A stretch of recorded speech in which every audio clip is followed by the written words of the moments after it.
Shalom.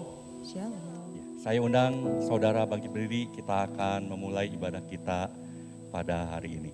Mari kita tundukkan kepala, kita akan berdoa. Pertolongan kita dalam ibadah yang kudus ini datangnya daripada Tuhan Allah yang menciptakan langit dan bumi dan segala isinya. Dia yang setia memelihara ciptaannya dan tidak pernah meninggalkan perbuatan tangannya dari selama-lamanya sampai selama-lamanya. Bapa, kami mengucap syukur karena di tahun 2023 ini Tuhan boleh sertai kami.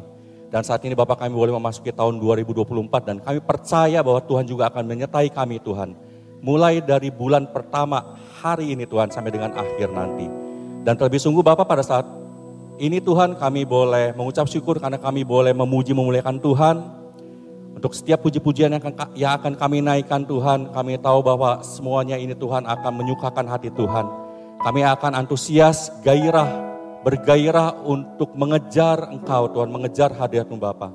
Terlebih sungguh pada saat firman Tuhan disampaikan, biarlah semuanya ini Tuhan boleh menjadi satu rangkaian ibadah yang menggairahkan dan menyenangkan hati-Mu Tuhan. Terima kasih Bapa, kami siap untuk mengikuti ibadah Tuhan pada hari ini. Di dalam nama Tuhan Yesus Kristus kami telah berdoa dan mengucap syukur. Amin. Berikan kemuliaan bagi Allah kita.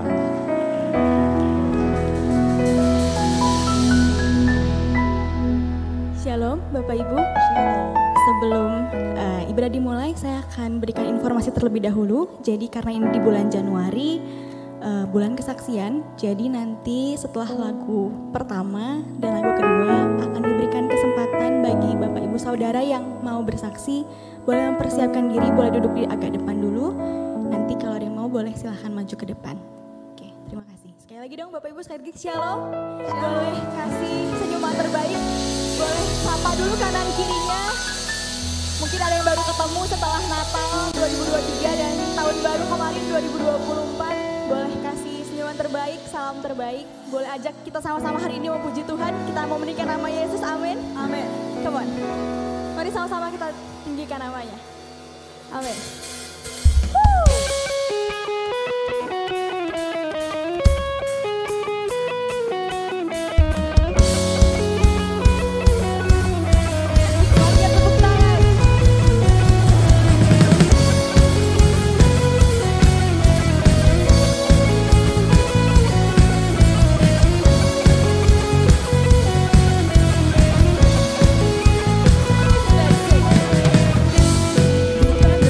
Ku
terang di jalanku. Kaulah siapa? Kaulah Tuhan, Kaulah Raja, Allah perkasa. Surga bumi pun bergembang. Sudah firman-Mu terang di jalanku. Kaulah Tuhan, Allah yang perkasa.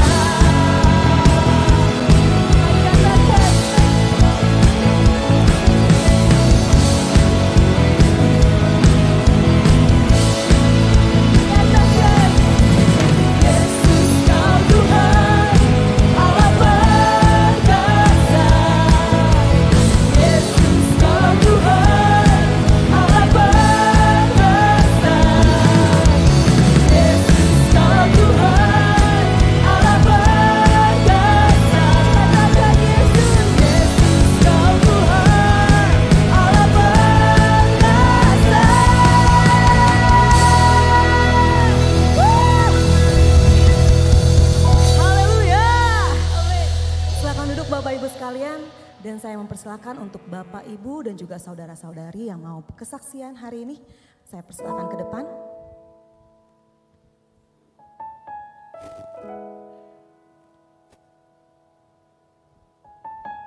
Kalau tidak ada, kita akan melihat video kesaksian hari ini.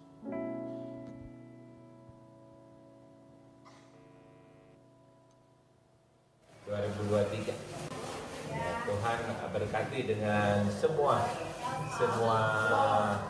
kejadian, entah itu suka entah duka, tapi satu hal gak pernah hilang, bahwa Tuhan selalu menyertai. Karena apa? Mungkin kita ada kendala, manusia itu punya kendala, tapi ingat yang pegang kendali adalah Tuhan. Jadi selalu berpegang pada Tuhan karena Dia yang pegang kendali. Jangan protes di tengah proses, itu aja. Saya mengucapkan syukur dan terima kasih. Natal ini, saya tahun ini dikasih sukacita, kasih berkat yang melimpah. Terima kasih semuanya udah saya beresin ya. Kedua, saya juga minta maaf sama Tuhan bahwa tahun ini juga saya nggak pernah diperhatikan baik baca Alkitab, baca apa selalu bolong banyak lantaran saya banyak pikiran. Sekarang urusan saya beres, mudah-mudahan Tuhan kasih semangat saya. Saya juga mengucapkan terima kasih untuk perusahaan ini selama udah hampir 7 tahun ya kita bareng-bareng. Puji Tuhan semuanya masih kompak-kompak semua, dan saya juga mengucapkan terima kasih sama Tuhan di tahun ini juga. Saya juga ada sih ya masalah pernah sakit kemarin sampai habis bulan lebih, tapi Tuhan jaga dan Tuhan sembuhkan. Dan sekali lagi terima kasih sama semuanya, kita harus kompak semua soal ini. Saya mengucap syukur dan terima kasih kepada Tuhan. Sebelum-belumnya tahun-tahun yang lalu saya tidak pernah bergabung dengan saudara-saudara seiman. Setelah bergabung ini dengan saudara-saudara semua, ada 7 orang, saya merasakan satu sukacita gitu ya. Dan kalau seandainya di rumah, perasaan saya tuh seperti apa namanya, fokus sekali gitu ya. Jadi saya bergabung sama teman-teman. Hari Minggu setelah kebaktian saya pergi main kemana. Terlebih lagi setelah saya ikut shalom dengan Ibu Maria ya, perasaan saya itu lebih merasakan satu sukacita yang luar biasa. Bergabung dengan saudara-saudara di iman, perasaan saya sangat bersyukur sama Tuhan. Ya, tadinya kalau di rumah tuh syukur sekali, tapi setelah bergabung dengan saudara-saudara seiman dan kebetulan ikut salon dengan Ibu Maria, saya tuh bersyukur sekali, seperti yang punya anak-anak banyak. Ya puji Tuhan punya Shalom tahun 2 ini, punya tante, om, cici, koko, bareng-bareng, keluarga bareng, yang bisa bertemu bersama, yang sayang, yang banyak nasihat, banyak juga yang bisa dipelajari dari Shalom tahun 2 ini.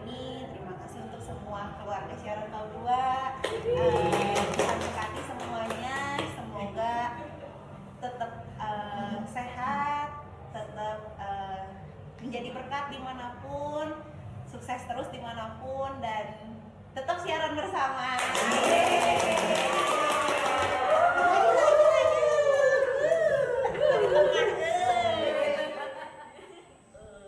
Wow, puji nama Tuhan. Karena dia sungguh amat baik. Mari kayak saya undang untuk Bapak Ibu bangkit berdiri kembali. Kita akan memuji nama Tuhan kita. Karena dia yang patut kita sembah. Karena dia yang patut kita puji. Amin.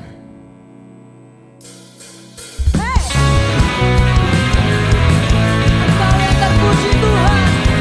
Kami mau menyembah Kau lebih lagi. Mari kita katakan. Terpujilah nama-Mu Tuhan, kuat dan penuh kemuliaan. Satu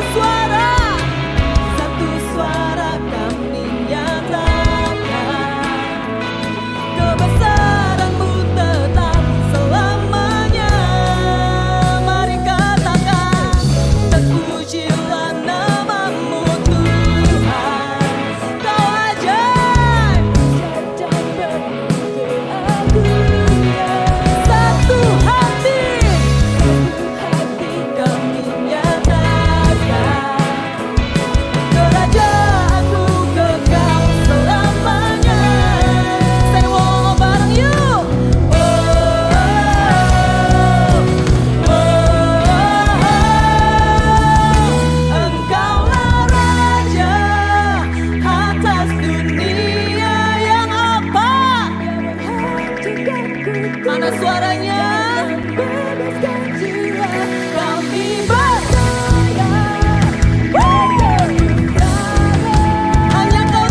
bagi Bapak Ibu Saudara yang mau kesaksian lagi mungkin boleh maju ke depan. Ada yang mau kesaksian, mungkin dari keluarga KU2 ada yang mau kesaksian lagi.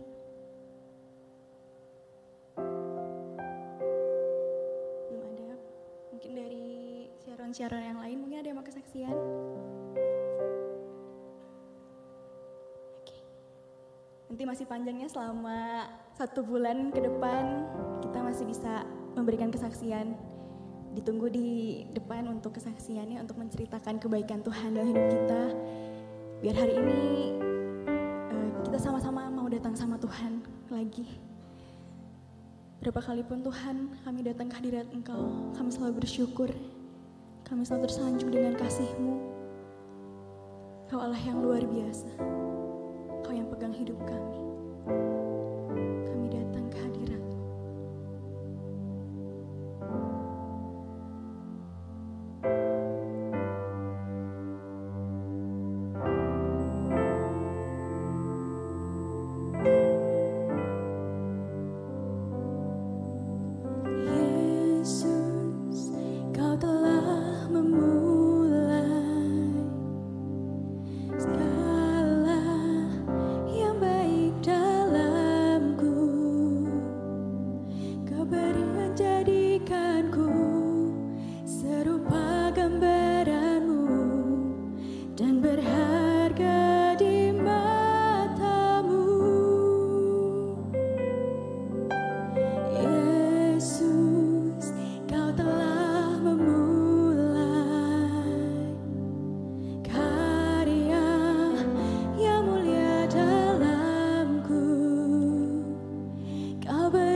sungguh besar Tuhan buat hidup kami. Pengorbanan-Mu sungguh nyata dalam hidup kami, Yesus. Kami sungguh bersyukur Tuhan. Untuk hari ini Tuhan, untuk setiap hari dalam kehidupan kami Tuhan. Untuk kedepannya juga Tuhan. Kami tahu kami punya Allah yang hidup. Allah yang tidak pernah meninggalkan perbuatan tangannya sedetik pun. Dan kami percaya Tuhan kami mau berjalan bersama Engkau. Biar kami disukakan Tuhan lewat pujian kami. Sebentar kami mau memberikan persembahan Tuhan. Dan mengembalikan apa yang menjadi miliknya Engkau. Biar kami memberikan hati kepada kami Tuhan lebih lagi. Hati yang penuh dengan sukacita Tuhan. Biar bisa memperluas pekerjaan-pekerjaan tangan-Mu di bumi ini Bapa. Kami serahkan sepenuhnya Tuhan waktu-waktu ke depan ke dalam tangan-Mu. Kami sudah berdoa, memuji dan mengucap syukur dalam nama Tuhan Yesus. Haleluya. Amin. Silakan duduk. Selamat memberi. Mari kita tundukkan kepala, kita akan berdoa sebelum firman Tuhan disampaikan. Terima kasih Bapak, kami mengucap syukur kalau pada hari ini Bapak kami telah memuji dan memuliakan Tuhan. Kami melihat bagaimana Engkau bekerja di tengah-tengah kami. Kami juga merasakan akan kehadiran Tuhan Bapak di dalam ibadah Tuhan yang saat ini Tuhan sedang kami ikuti Tuhan. Dan juga terlebih sungguh pada saat kami telah memberikan, biarlah setiap apa yang kami berikan Bapak semuanya itu adalah untuk memperluas kerajaan surga. Kalau sebentar Bapak saat ini kami juga akan mendengarkan firman Tuhan. Mari kiranya Engkau boleh urapi lidah dan bibir hamba-Mu Tuhan. Dan juga setiap hati-hati yang saat ini akan mendengarkan firman Tuhan. Sehingga sungguh benih firman Tuhan ini akan tertanam di dalam setiap hati kami masing-masing semua. Dan kami boleh menjadi pelaku-pelaku-Mu Tuhan. Terima kasih Bapak, di dalam nama Tuhan Yesus kami berdoa dan mengucap syukur. Amin. Amin. Selamat tahun baru. Saudara, kita semua percaya bahwa kalau tahun 2023 kita bisa lewati bersama dengan Tuhan, kita percaya bahwa tahun 2024 ini kita juga akan lewati bersama dengan Tuhan. Amin. Siapa dari antara saudara yang masih memiliki pergumulan? Ada ya, semuanya masih punya pergumulan. Memang harus ada pergumulan. Amin, saudara. Selama kita hidup dalam dunia harus ada pergumulan, harus ada masalah.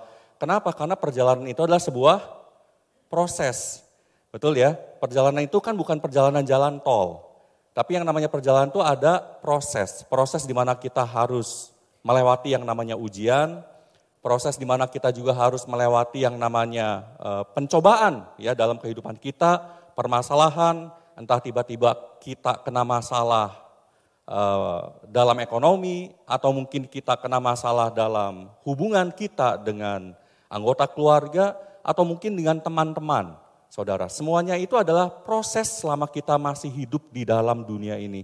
Jadi kalau saudara yang mengalami pergumulan, bersyukur berarti saudara masih hidup. Saudara yang tidak mengalami pergumulan atau tidak mengalami permasalahan mungkin ada, tetapi kita bisa lewati. Nah, kenapa saudara bisa lewati? Itu berarti saudara sudah menjadi lebih dewasa, sehingga saudara bisa melewati semuanya itu bersama dengan Tuhan, dan tidak lagi menjadi beban bagi kehidupan saudara semua. Amin, saudara. Hari ini kita akan belajar bersama-sama, saudara, yaitu tentang kasih. Ya, kasih yang pererat hubungan kita dengan sesama. Kita nanti akan belajar kasih ini dari jemaat di Korintus, saudara. Jemaat di Korintus, bisa ditampilkan? Jemaat di Korintus. Ya, di sini ada sebuah gambar garis besar bagaimana jemaat di Korintus. Saudara, kalau kita melihat jemaat di Korintus itu sesungguhnya begitu banyak problem terjadi. Saudara bisa lihat di sini pelan-pelan saja, memang tulisannya tidak terlalu besar. Ini saya dapat dari Alkitab Sabda. Ya, saudara nanti bisa lihat di situ. Jemaat Korintus tuh merupakan kota metropolitan, saudara. Kota metropolitan, sehingga kalau secara intelektual ya di dalam jemaat kota Korintus tuh secara intelektual tuh mereka punya pengetahuan yang tinggi, tetapi itu menjadikan orang-orang di Korintus itu menjadi orang-orang yang angkuh. Kaya secara materi, betul, tetapi juga bejat secara moral, saudara. Bejat secara moral, ya. Jadi dosa percabulan itu merajalela di kota itu, bahkan masuk di tengah-tengah jemaat. Ya. Itu terlihat di mana? Itu terlihat di dalam 1 Korintus 5 ayat yang ke-1. Saya akan bacakan untuk saudara semua. 1 Korintus 5 ayat yang ke-1 berkata begini, memang orang mendengar bahwa ada percabulan di antara kamu. Di antara kamu itu artinya di antara jemaat Tuhan. Ya, di antara jemaat Tuhan ada percabulan. Dan percabulan yang begitu rupa seperti yang tidak terdapat sekalipun di antara bangsa-bangsa yang tidak mengenal Allah. Itu terjadinya di mana? Di jemaat Tuhan. Di tengah-tengah jemaat di Korintus. Yaitu apa? Bahwa ada orang yang hidup dengan istri ayahnya. Ya. Jadi jemaat Korintus, ya jemaat yang diberkati Tuhan, kaya raya betul, pinter-pinter, ya kaya secara intelektual betul, tetapi juga bejat secara moral, saudara. Bejat secara moral. Nah tetapi yang luar biasanya, kalau kita lihat di dalam 1 Korintus 5 ayat yang kedua, ini yang luar biasanya begini. 1 Korintus 5 ayat yang kedua berkata begini, sekalipun demikian kamu sombong, tidakkah lebih patut kamu berduka cita dan menjauhkan orang yang melakukan hal itu dari tengah-tengah kamu. Kalau di dalam Alkitab bahasa lain itu dikatakan begini. Kamu sombong itu dikatakan begini. Jemaat Tuhan itu bersikap biasa saja.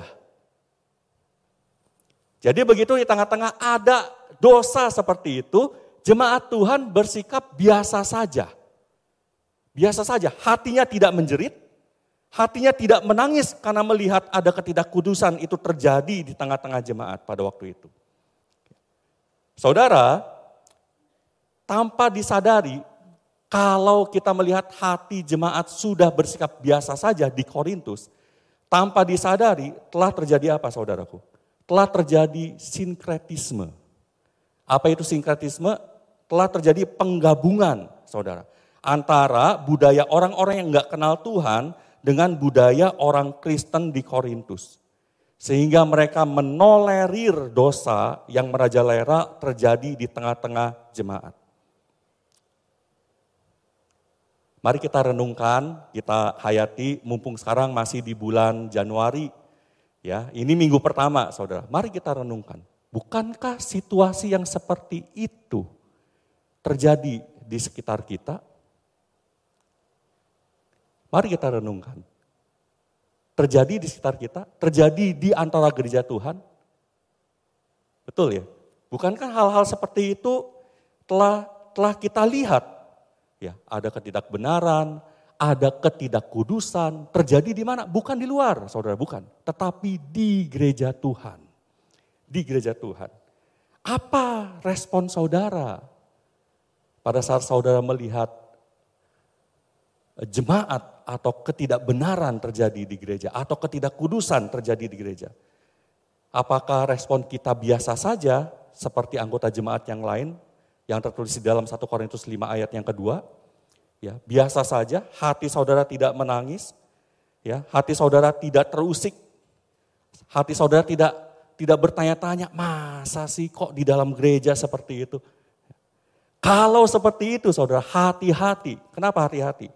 Hati-hati, berarti jangan-jangan saudara, value kita pun sudah mengalami yang namanya penggabungan atau sinkretisme. Penggabungan antara dua budaya. Saudara, ini terjadi bukan hanya sekedar tentang dosa percabulan. Tapi kalau kita melihat lebih jauh lagi, kita saat ini melihat ada begitu banyak value-value yang saat ini telah terjadi di gereja atau di antara anak Tuhan yang tanpa sadar itu kita terapkan, tetapi itu tuh tidak sesuai dengan kebenaran firman Tuhan.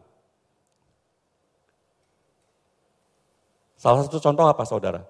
Kalau di dalam keluarga, kita seringkali bilang sama anak-anak kita apa? Sekolah yang benar, nanti kalau sekolah kamu udah benar, lalu kemudian kamu bisa cepat cari kerja. Setelah kamu cepat cari kerja, kamu bisa cari uang. Nah, kamu cari uang, kamu nikah, kamu berkeluarga, udah ya. Jadi jangan nyusahin papa mama ya. Kalau bisa papa mama dibahagiakan oleh kamu. Pernah nggak kita dengar seperti itu? Ya, kita carikan sekolah anak-anak, kita carikan apa? Tujuannya apa? Oh, supaya nanti bisa cepat kuliahnya. Kalau kita mau kuliahnya misalnya ada di satu universitas, ya entah swasta atau entah negeri, oh kita udah atur nih.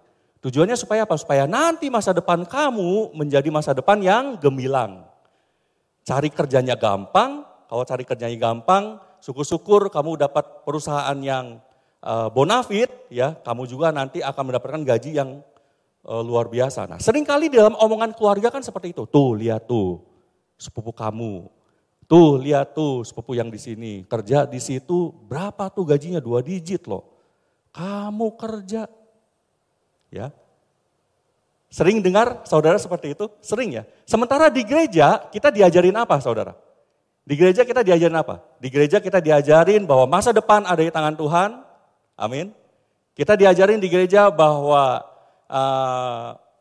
setiap kita harus mengejar yang namanya panggilan hidup kita, memaksimalkan potensi yang ada dalam diri kita, termasuk anak-anak kita. Ya, anak-anak tidak boleh dibeda-bedakan. Itu di gereja diajarin. Anak-anak tuh punya kekurangan, punya kelebihan masing-masing. Di gereja diajarin seperti itu. Ya, sehingga anak-anak harus bertumbuh sesuai dengan apa yang Tuhan tetapkan dalam diri anak-anak kita. Itu di gereja diajarin begitu, saudara. Tetapi seringkali di dalam pembicaraan anggota keluarga itu tidak demikian. Betul nggak? Itu kan 2 prinsip yang berbeda, saudara. 2 prinsip yang berbeda. Sehingga akhirnya tanpa sadar terjadi yang namanya penggabungan 2 budaya antara apa yang sesuai dengan kebenaran firman Tuhan dengan apa yang dunia anut. Tanpa sadar telah terjadi hal seperti itu. Tanpa sadar. Dan tanpa sadar penggabungan ini itu akhirnya menjadi value atau prinsip yang kita lakukan di dalam kita bekerja, pelayanan, di dalam kita melakukan hubungan dengan rekan-rekan sesama kita, tempat pekerjaan kita, dan juga di tengah-tengah keluarga kita. Jangan-jangan saudara telah terjadi sinkretisme atau penggabungan 2 budaya. Sama seperti apa yang terjadi di jemaat Korintus. Begitu dia melihat ada ketidakbenaran, hatinya tidak terusik. Biasa aja, ya udah aja itu mah urusan dia, bukan urusan saya. Begitu kita melihat ada sesuatu yang dilakukan dan kita bilang kok seperti itu ya. Udah aja biarin, itu bukan urusan kita, itu urusannya dia. Apakah kasih Kristus seperti itu saudara? Seperti itu enggak? Apakah kasih Kristus itu adalah kasih yang membiarkan terjadi hal-hal yang tidak benar? Apakah seperti itu? Tidak, tidak begitu. Saudara pelajari firman Tuhan. Kita lihat di dalam Filipi 2 tahun yang lalu kita mengambil tema tahunan dari Filipi 2. Kasih Kristus itu adalah kasih yang mengutamakan orang lain lebih utama daripada diri kita sendiri, betul ya? Kasih Kristus juga ngajarin kita untuk apa? Untuk kita melihat akan pengorbanan apa yang Yesus lakukan menjadi seorang hamba bahkan dia mati di kayu salib. Kasih Kristus itu seperti itu. Kasih Kristus itu tidak menguntungkan diri sendiri. Kalau kita mengamalkan kasih Kristus. Apakah kasih Kristus adalah kasih yang bersikap biasa saja terhadap hal-hal yang tidak benar terjadi di tengah-tengah jemaat? Tidak demikian, saudara. Itu hal yang pertama, saudara. Hal yang kedua, ternyata di jemaat Korintus pun itu telah terjadi perpecahan, saudara. Ya, kalau kita melihat di dalam, saudara punya Alkitab dalam bentuk fisik seperti ini, saudara lihat di sini ada Alkitab sekarang tuh ada di depannya tuh ada garis besarnya. Di sini kita lihat Korintus itu mengalami banyak masalah. Dari bagian pertama aja, ini saya akan bacakan dari Alkitab yang saya punya ya. Dari bagian pertama ini dikatakan nih, menanggulangi perpecahan. Lalu kemudian menanggulangi saudara yang jahat. Berikutnya, menanggulangi perkara tuntutan hukum di antara kaum beriman. Berikutnya, menanggulangi orang yang menyalahkan kebebasan. Menanggulangi kehidupan pernikahan. Menanggulangi masalah makanan yang dipersembahkan kepada berhala. Menanggulangi masalah penudungan kepala. Menanggulangi masalah perjamuan dalam perjamuan malam Tuhan. Jadi jemaat Korintus itu banyak konflik, saudara. Banyak masalah terjadi di Korintus dan telah terjadi perpecahan, saudara. Tetapi karunia rohani bermunculan di tengah-tengah jemaat Korintus. Ya, karunia rohani bermunculan, tetapi telah terjadi perpecahan. Kenapa? Karena motivasinya bukan untuk memuliakan Tuhan, karunia itu, tetapi motivasinya untuk memegahkan diri. Luar biasa enggak, saudara? Jadi kondisi jemaat Korintus itu adalah kondisi yang penuh dengan problem. Jadi begini loh saudara. Itulah kondisi gereja jikalau bukan Kristus yang menjadi kepala. Akan ada begitu banyak konflik bahkan dosa akan merajalela di tengah-tengah jemaat. Katakan amin. Dan saudara akan memiliki hati yang tidak peka lagi melihat ketidakbenaran. Kenapa? Karena bukan Kristus yang menjadi kepala atas gereja. Mari kita renungkan bersama-sama. Oleh karena itu, saudara, Paulus memberikan solusi di dalam 1 Korintus 13. Yaitu apa? Kasih. Amin. Yaitu kasih. Firman Tuhan bilang bahwa Allah adalah kasih. Ya, satu-satunya solusi bagi setiap permasalahan yang kita hadapi, yaitu siapa? Yesus itu sendiri. Amin. Yesus itu sendiri. Saudara mau lari kemanapun juga, saudara mau ngikutin orang punya prinsip, orang dunia yang sebutlah dia adalah orang yang paling pintar, motivator ternama sedunia pun, satu-satunya solusi bagi permasalahan saudara hanya Yesus sendiri, hanya kasih itu. Biarlah kasihnya yang harus bekerja di dalam setiap hati kita. Kalau di dalam permasalahan yang terjadi, didiskusikan udah mentok, omongan juga udah nggak bisa. Pernah saudara mengalami permasalahan seperti itu kalau di tengah-tengah keluarga? Pernah ya, diomongin, coba untuk ngomong pelan-pelan, didiskusikan tengah-tengah keluarga, tujuannya apa? Supaya ada solusi. Tapi yang terjadi nggak pernah ada solusi kan. Yang terjadi apa? Ribut lagi. Begitu ditunggu sekian lama, kita gatel, kita pengen beresin, ketemu dengan pasangan kita, suami atau istri, coba untuk dibicarakan, ternyata yang terjadi apa? Mentok, saudara. Ribut lagi. Akhirnya karena kelamaan seperti itu, akhirnya udahlah biarin aja lah. Masalah aja udah biarin. Tapi satu kali timbul lagi masalah di waktu yang akan datang, berapa bulan atau misalnya setengah tahun kemudian atau 1 tahun kemudian, masalah yang berbeda, itu masalah yang 1 tahun yang lalu bisa diungkit kembali, betul nggak? Malahan yang terjadi sekarang karena yang lalu diungkit kembali, masalahnya menjadi lebih besar. Kenapa? Karena yang dulu nggak diberesin. Sehingga akhirnya pada saat ini diberesin gitu, akhirnya yang dulu-dulu itu diungkit lagi dengan emosi yang meledak. Jadi seperti gunung kan.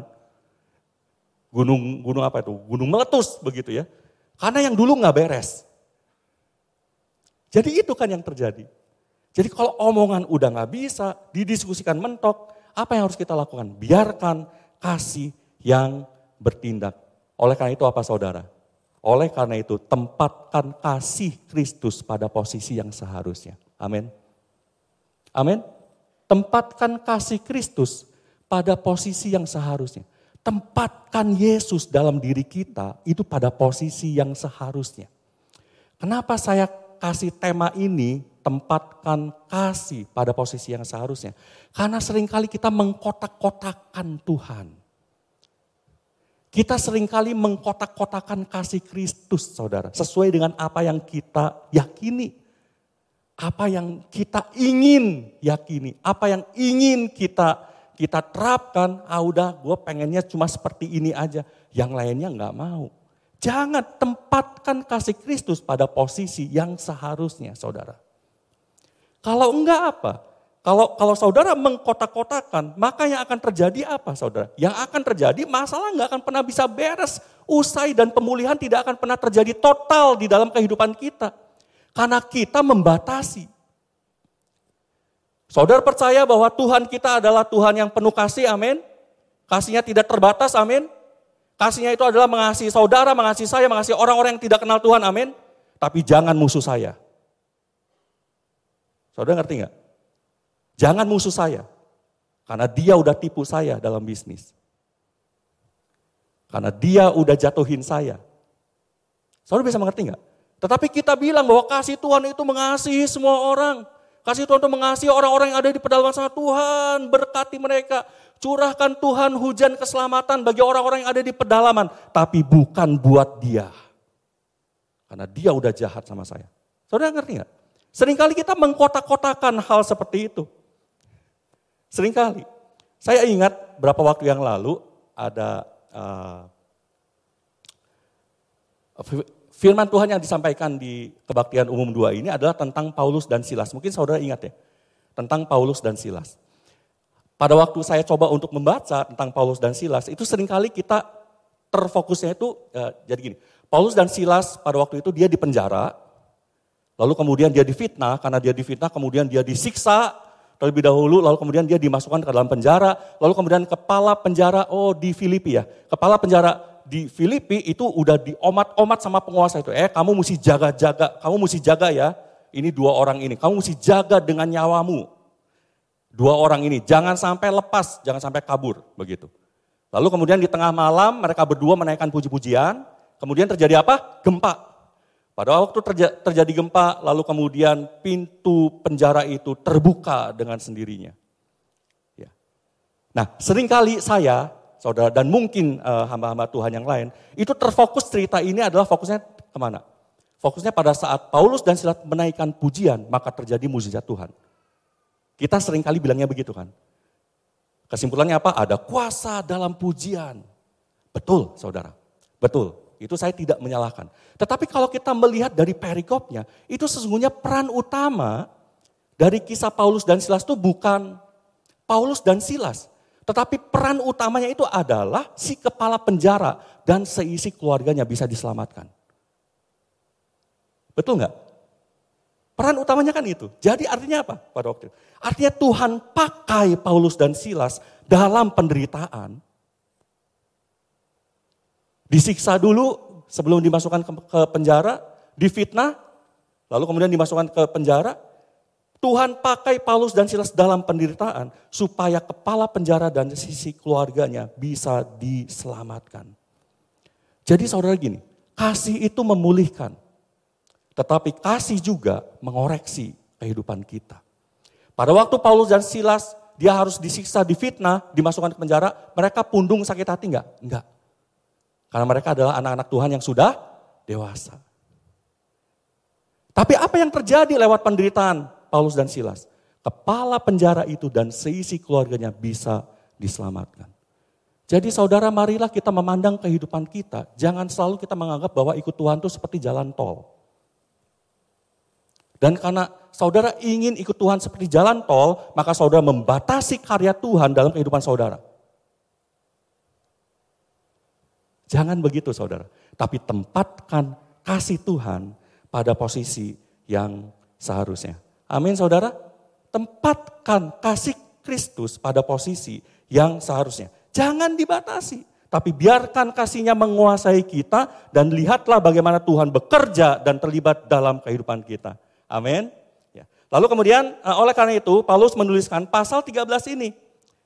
Supaya apa? Permasalahan internal yang kita alami, permasalahan pribadi yang kita alami, dan masalah yang terjadi dalam hubungan dengan sesama dapat diatasi. Dapat pulih sepenuhnya kalau kasih Tuhan ada di dalam hati kita masing-masing semua. Kalau kita lihat di dalam ayat yang pertama, saudara, kita lihat di dalam ayat yang pertama, itu dikatakan begini. Saya akan bacakan dengan cepat. 1 Korintus 13 ayat yang pertama sama dengan ayat yang ketiga. Sekalipun aku dapat berkata-kata dengan semua bahasa manusia dan bahasa malaikat, tetapi jika aku tidak mempunyai kasih, aku sama dengan gong yang berkumandang dan canang yang gemerincing. Ayat yang kedua, sekalipun aku mempunyai karunia untuk bernubuat dan aku mengetahui segala rahasia dan memiliki seluruh pengetahuan, dan sekalipun aku memiliki iman yang sempurna untuk memindahkan gunung, tetapi jika aku tidak mempunyai kasih, aku sama sekali tidak berguna. Dan sekalipun aku membagi-bagikan segala sesuatu yang ada padaku, bahkan menyerahkan tubuhku untuk dibakar, tetapi jika aku tidak mempunyai kasih, sedikit pun tidak ada faedahnya bagiku. Saudara, di sini ada 3 kali Paulus katakan, jika kita tidak punya kasih, jika kita nggak ada kasih, jika kita tidak memiliki kasih, semuanya itu tidak ada gunanya. Jadi kasih adalah dasar dari setiap apa yang kita lakukan. Bahkan dalam pelayanan kita. Amin.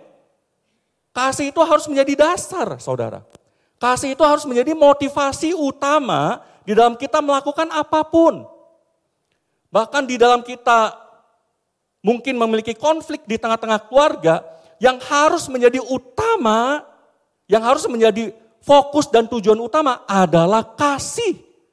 Bukannya berarti saya mesti menang karena saya punya bukti, karena saya yang disalahkan, karena saya yang ditekan, bukan. Tapi dasarnya itu adalah kasih.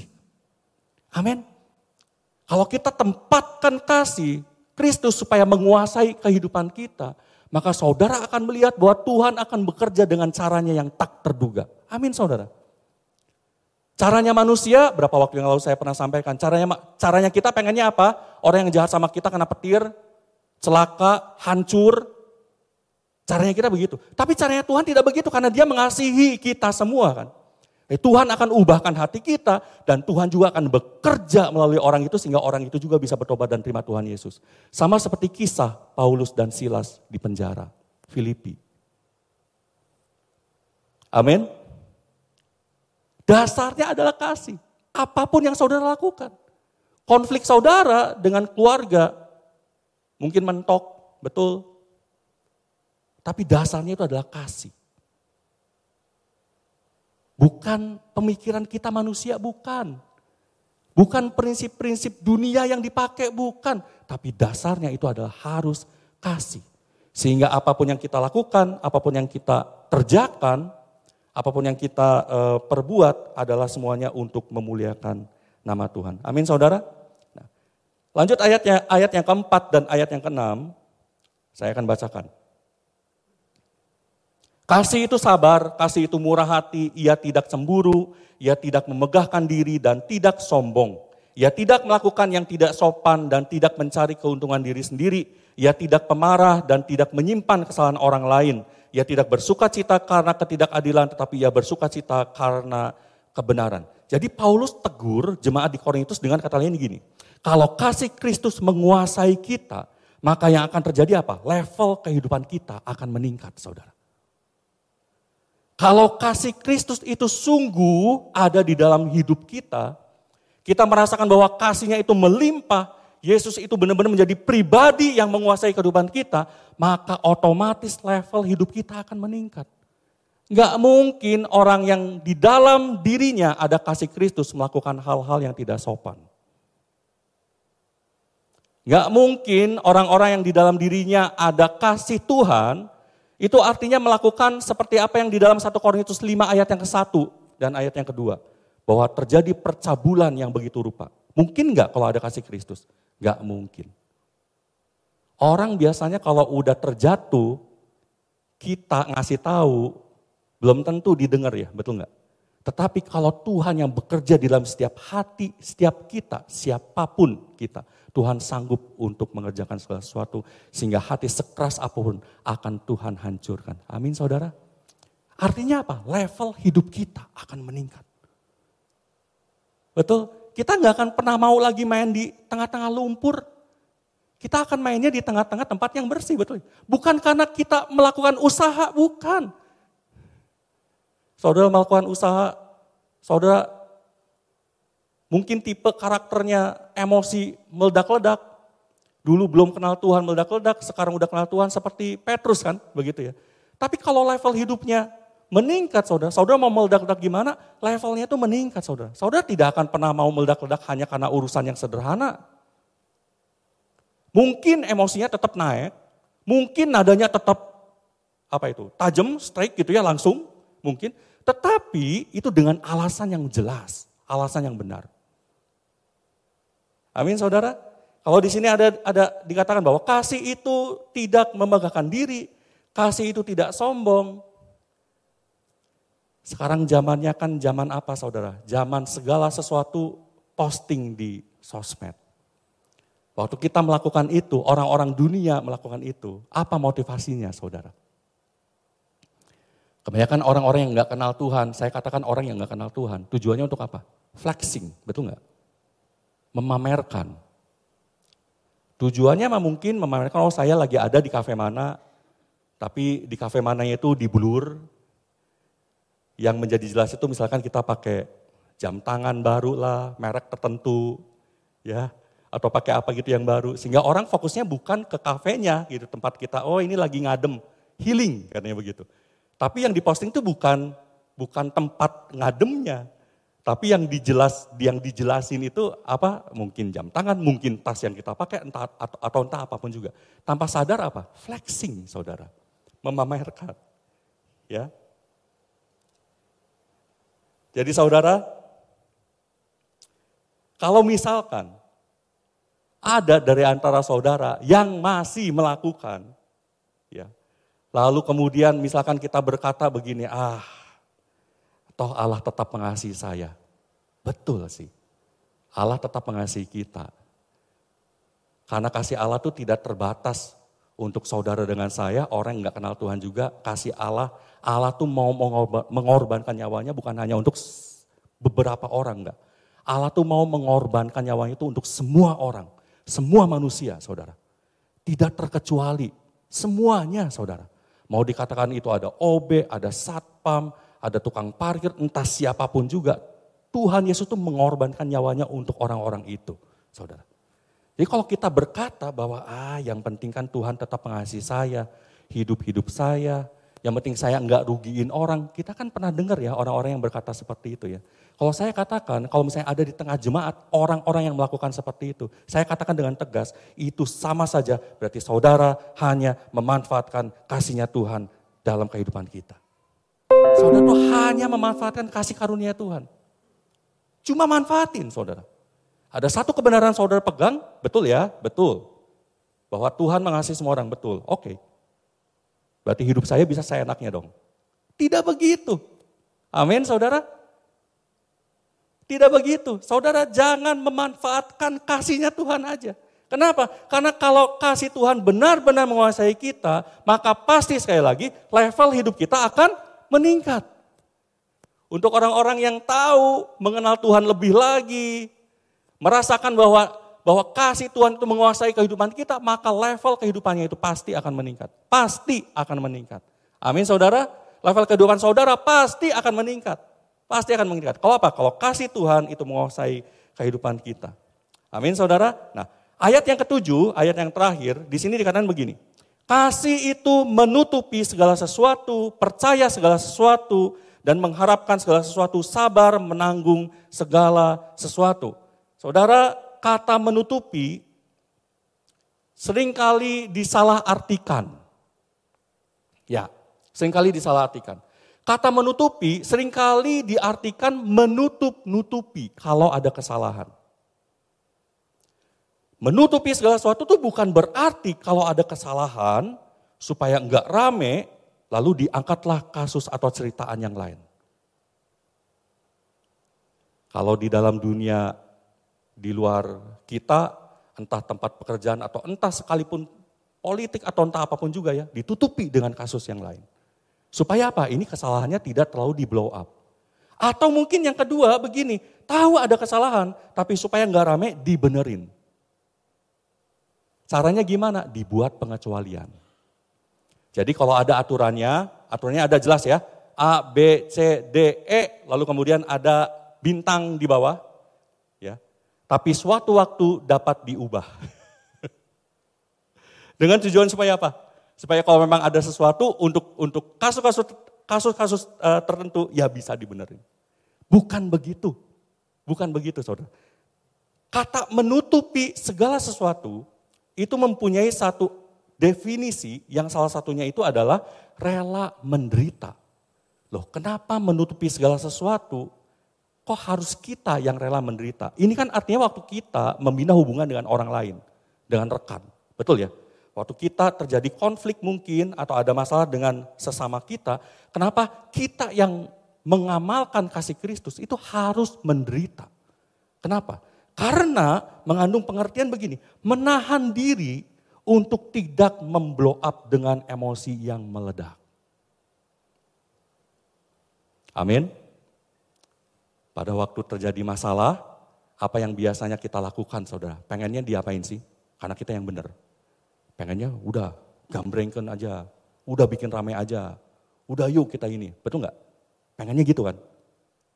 Di tengah-tengah keluarga, wah udahlah kalau bisa ada piring terbang begitu. Kalau udah piring terbang, anak-anak bilang, ye perang dimulai anak-anak. Terus ada anak-anaknya pakai helm, pakai panci supaya jangan kena gitu. Kalau masih ada piring terbang saudara, dan misalkan ada anak saudara bilang sama saya akan usulkan untuk ganti piringnya pakai daun talas. Jadi halungin aja daun talas nggak apa-apa. Atau kalau nggak piring yang dari kayu ya, nggak apa-apa gitu. Ya. Supaya apa? Supaya ya jangan terjadi gitu hal-hal seperti itu. Kita harus menahan diri. Supaya apa? Supaya tidak terjadi emosi yang meledak-ledak. Saudara, kata kasih menutupi segala sesuatu, percaya segala sesuatu, mengharapkan segala sesuatu dan sabar menanggung segala sesuatu, ini sebenarnya satu kalimat yang tidak bisa dipisahkan satu dengan yang lain. Kalau percaya dan mengharapkan segala sesuatu, itu artinya apa?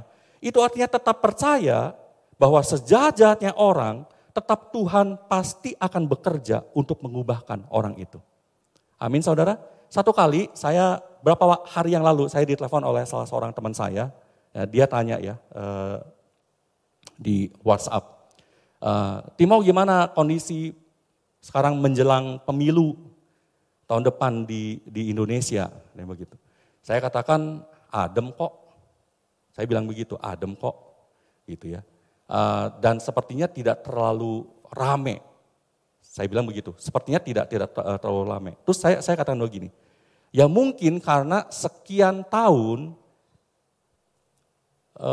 perkembangan sosmed, lalu kemudian informasi secara digital itu kan begitu luas dan begitu bisa kita akses dimanapun juga begitu. Sehingga mungkin masyarakat kita pun saat ini sudah lebih pintar. Sehingga tidak mudah terprovokasi. Karena jejak digital pun bisa kita lacak dimanapun juga. Betul ya? Mau 5 tahun yang lalu, 10 tahun yang lalu, atau berapa puluh tahun yang lalu kita bisa baca. Dan saya katakan sepertinya masyarakat kita, masyarakat di Indonesia itu udah jauh lebih pintar. Udah jauh lebih pintar sehingga tidak mudah terprovokasi. Saya punya harapan yang baik. Saudara punya harapan yang baik atas bangsa kita, amin. Betul ya? Kita percaya bahwa tahun ini kita percaya pada saat pemilu nanti Tuhan pasti akan memilih calon pemimpin yang benar-benar Tuhan sudah tetapkan mulai dari sekarang. Tuhan udah tahu nih siapa yang nanti akan menjadi presiden dan wakil presiden. Amin saudara. Harapkan hal yang baik. Pada waktu saudara konflik dengan orang lain, harapkan hal yang baik. Jadi jangan berpikir, dia mah udah jahat lah. Jauh udahlah, ini mah dimusuhin aja, musuh total. Ya, jangan begitu saudara. Tetap harapkan yang baik bahwa Tuhan bisa bekerja dalam kehidupannya, mengubahkan dia dan mengubahkan kita juga. Amin saudara. Amin. Jadi kalau kasih Kristus menguasai kita, bahkan saat kita berkonflik, maka kita akan memiliki komunitas yang sehat, saudara. Ya, kita akan memiliki komunitas yang sehat. Komunitas yang sehat akan menjadikan gereja Tuhan yang sehat. Mari tempatkan kasih Kristus di posisi yang sebenarnya. Kalau kita menempatkan kasih Kristus di posisi yang sebenarnya, saudara akan memiliki komunitas yang jauh lebih baik daripada teman-teman yang saudara miliki saat ini. Kalau teman-teman yang saat ini mungkin saudara miliki di luaran sana, hanyalah orang-orang yang rame. Betul ya? Yang satu suka ngebodor, satu apa, wah kita kalau udah uplek ngobrol tuh bisa berjam-jam. Tapi kalau kita memiliki kasih yang menjadi dasar di dalam komunitas kita, saudara akan memiliki komunitas yang sehat, yang saling membangun dan membuat saudara menjadi lebih tajam lagi. Untuk apa? Untuk kenal Tuhan lebih lagi. Amin saudara. Mari kita tundukkan kepala, kita akan berdoa.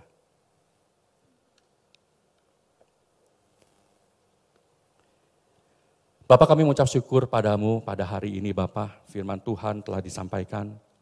Mari kiranya apa yang sudah kami dengarkan ini menjadi perenungan dalam kehidupan kami masing-masing semua. Kalau jemaat di Korintus mengalami begitu rupa, jangan sampai di tengah-tengah jemaat kami pun mengalami hal seperti itu Tuhan. Jangan sampai hati nurani kami Tuhan tidak berbicara melihat adanya ketidakbenaran atau ketidakkudusan yang terjadi. Jangan sampai suaramu Tuhan tidak lagi berbicara kencang terhadap kami Tuhan. Pada saat kami melenceng daripada jalan-Mu Tuhan. Mari Bapa, biarlah kasih Tuhan menguasai setiap kami semua, bukan orang itu bukan, tapi kami semua. Kuasai hati kami Tuhan dengan kasih-Mu Tuhan. Sehingga kami Tuhan boleh bersama-sama bertumbuh di dalam komunitas yang sehat. Dan nama Tuhan dapat dipermuliakan. Terima kasih Bapa, kami ucap syukur padamu Bapa. Di dalam nama Tuhan Yesus kami telah berdoa dan mengucap syukur. Amin. Amin.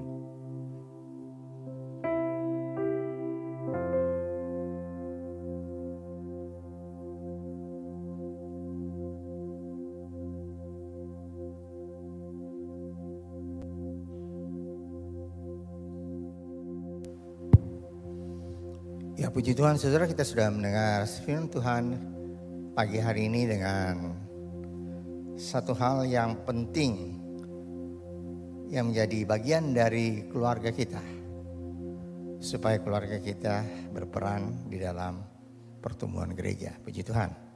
Saudara, ada beberapa hal penting yang perlu disampaikan, yaitu pertama, telah dipanggil pulang oleh Tuhan, oleh Bapa di surga, Bapak Kang Iwan Jaya. Yang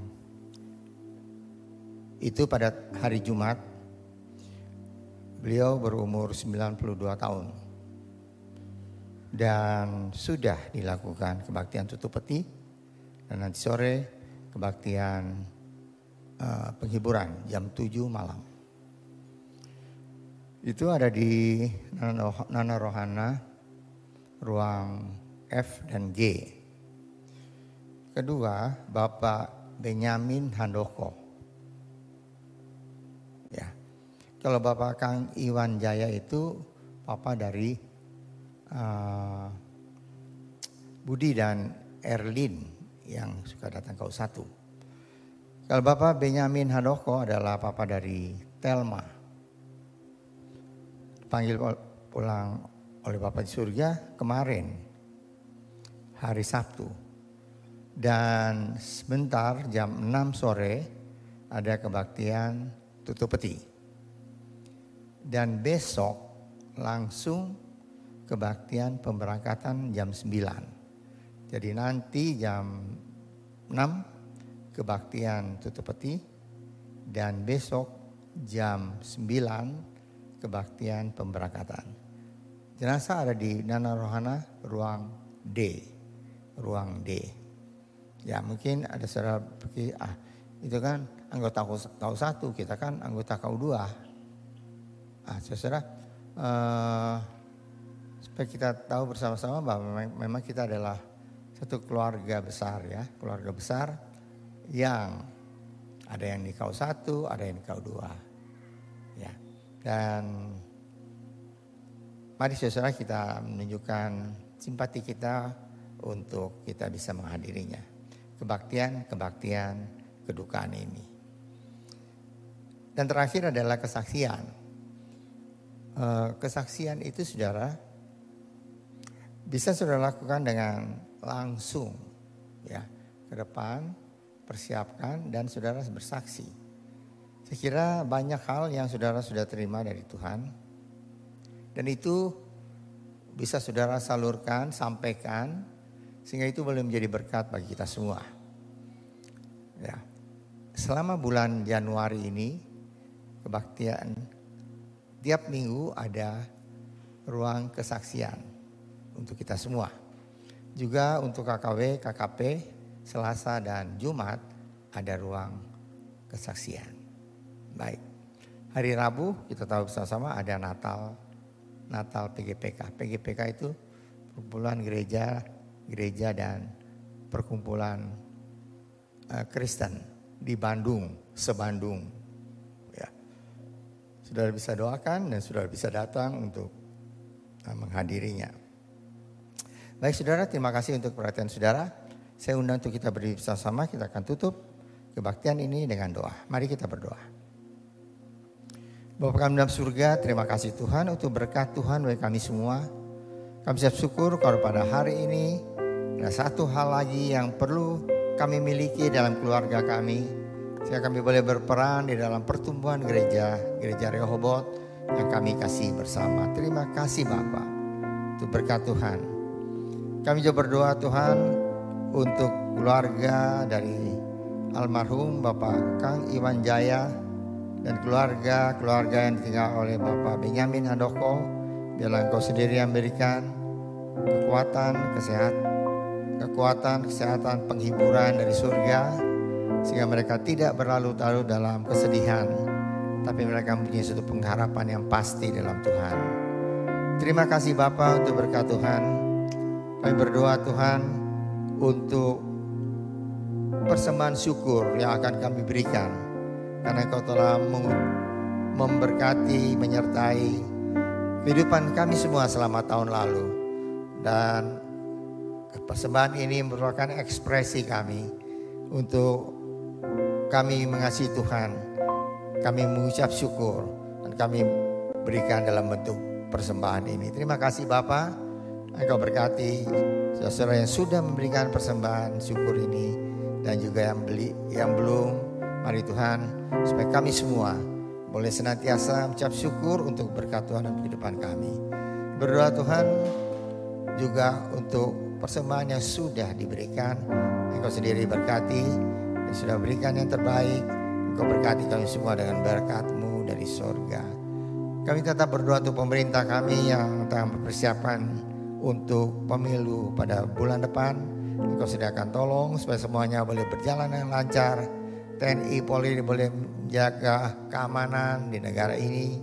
Dan siapapun yang terpilih, kami yakin itu adalah kehendak Tuhan. Adalah seorang yang dapat memimpin bangsa negara ini menjadi negara yang lebih maju pada waktu-waktu yang akan datang. Terima kasih Bapak. Kami akan masuk dalam minggu yang baru berjalan bersama dengan Tuhan. Kami percaya Kau akan menyertai kami semua dan berkati kami, dan minggu depan kami boleh mengucap syukur karena Tuhan tidak pernah meninggalkan kami semua. Terima kasih Bapa untuk berkat Tuhan.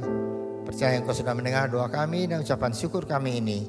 Kami naikkan dalam nama Tuhan Yesus Kristus yang menjadi juru selamat kami yang hidup. Saudara yang dikasihi oleh Tuhan, angkatlah tangan saudara untuk menerima berkat Allah. Arahkan hati saudara pada Tuhan dan hadirat-Nya. Maka berkat Allah akan memenuhi hidup saudara.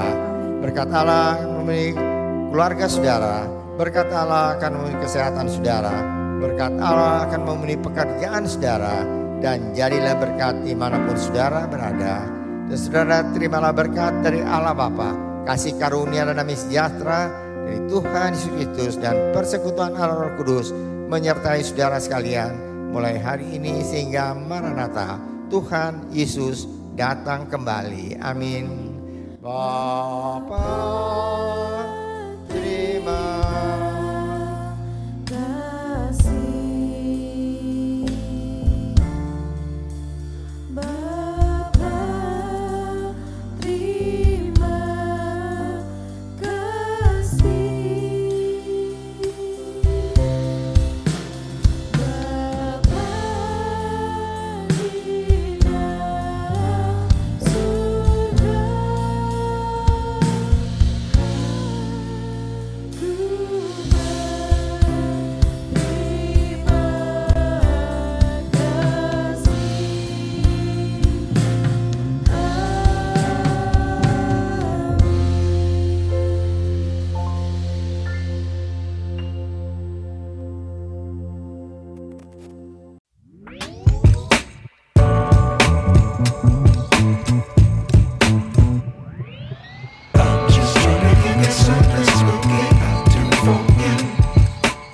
Pada pertemuan Pastor Corner pada bulan Januari, kita akan mendiskusikan mengenai bagaimana cara menjaga kesehatan fisik melalui olahraga, pola makan sehat dan perawatan diri, serta menemukan keseimbangan antara tubuh, pikiran, dan roh.